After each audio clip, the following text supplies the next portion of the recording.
ዩክሬን ትንሽ ጠንከር ብላለች የሰው አልባ አውሮፕላን ይሄ አጥፍቶ ጠፊ ድሮኖቹ አደጋ እየፈጠሩ ነው የሩሲያን የነዳጅ እንቅስቃሴም ጫና ውስጥ አስገብቷል ራሳቸው ፑቲንም ያመኑበት ጉዳይ ሆኗል እንግዲህ ይሄ ኔቶ በጣም ግዙፍ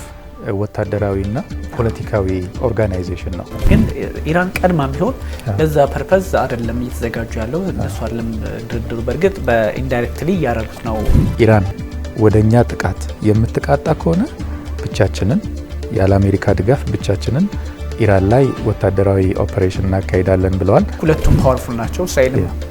ፓወርፉል ነች ቱርክም ፓወርፉል ነች ያሉበት ጥምረትም ከምዕራቡ ጋር ሁለቱም ይሰራሉ በቀላሉ ጦርነት ውስጥ ይገባሉ ተብሎ አይታሰብም ፕሮክሲ ውስጥ ግን አደገኛ የሆነ መንገድ ውስጥ እንደሆነ ያስታውቃል ዶናልድ ትራምፕ ናቸው ኢራኖች ለምነውን እንደራደራለን ኳታር ብለው ኢራን አየለም ብለዋል በጣም በሚገርም ሁኔታ ግን ጠቅላይ ሚኒስትር ቤንያሚን ኔታንያሁ ከቻናል 14 ጋር በነበራቸው ያገራቸው ሚዲያ ላይ መቼም ቢሆን አቶሚክ ቦምብ ኢራን ሊኖራት አይችልም ብለዋል አንድ ከ32ቱ የኔቶ አባል ሀገራት ውስጥ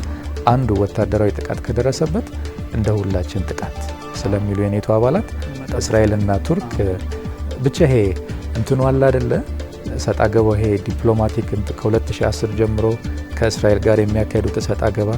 ያ ነው እንጂ ወደ ጦርነት የሚሄድ እድላቸው ክሎስ ቱ ዜሮ ይመስለኛል